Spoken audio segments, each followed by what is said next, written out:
explosion rips through the center of a giant chemical factory. Boiling flames roar through the plant. Firefighters desperately try to extinguish the inferno. But a constant barrage of explosions drives them back. The chemical factory lies in the middle of Espejo, a small town populated by young families just outside of Santiago, Chile, on the western coast of South America. Across the street from the factory, Blanca Manrique and her husband are asleep in their home when the first blast rips through the plant. The explosion felt terrible, powerful. Things were falling. It felt like an earthquake. Fear is not enough to describe it. It was terror. 10 miles away, Chilean firefighter Captain Domingo Flores can see the colossal explosion. When I came out of my house, the smoke was already like a big mushroom cloud. It was about 1,500 feet high. When Captain Flores arrives, his team is already battling the blaze. But Flores knows they are fighting this fire blind. We had no information about what was burning. We were totally in the dark. Captain Flores believes the fire is fueled by barrels full of chemicals deep within the plant. The barrels were completely buried under the fire and smoke. Outside, the firefighters can see more unidentified chemical barrels stacked everywhere. Captain Flores knows each drop is a time bomb waiting to detonate. Every 15 seconds, there was an explosion. We didn't know where or what was going to explode next. We were all scared. The firefighters nearest to the barrels are ordered to immediately evacuate the area. Then other blasts catapult large chunks of metal into neighboring yards. Residents of Espejo watch in horror as the fire rages and the explosions continue. We thought it was the end of the world. The sky was getting darker and darker. The toxic cloud was thick and black. Babies were suffering from the toxic smoke. It was chaos. The Chilean military helicopter squad is called in to bombard the blaze from the air. Jorge Horta is the commanding officer and lead helicopter pilot. From the helicopter, the whole scene looked very threatening. Chemical explosions were shooting up, and there was almost no visibility because of the thick smoke. Inside the cockpit, I was blasted by the loud noise, and I could feel the heat.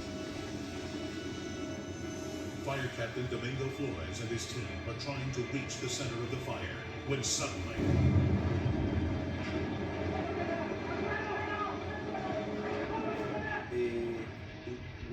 I felt a blow to my shoulder which threw me to the ground, more than 6 feet away from where I was standing. But the firefighters refuse to surrender. We were working at our maximum, nervous and scared, but we knew we could not give up. It has now been 6 hours and the fire has not subsided. Toxic levels of chlorine and carbon monoxide gases smother the crew. Soon, firefighters start collapsing from the fumes, with chest pains, burns, and asphyxiation. They are rushed to receive medical attention. A brave few are able to penetrate the outer walls of the factory and move deep into the core of the blaze. But the firefighters are horrified by what they find. The raging fire is roaring toward a main storage area, filled with the plant's most flammable chemicals.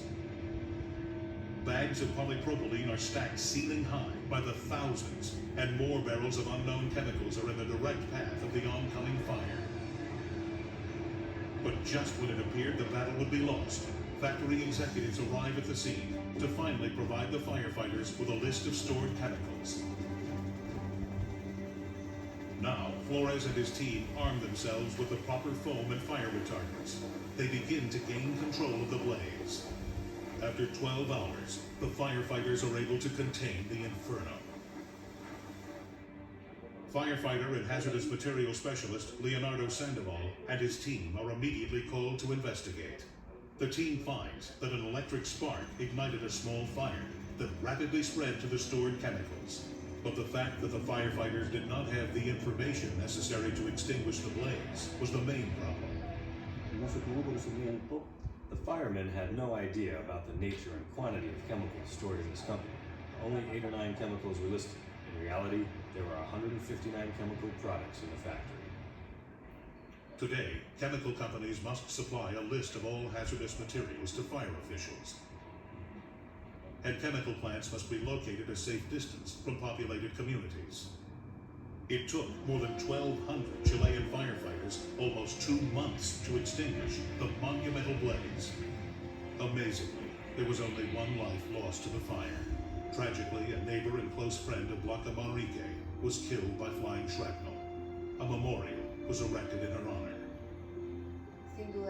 Without a doubt, Marta's death was traumatic for the entire community. Unfortunately, I think a tragedy had to occur in order for these safety measures to be taken.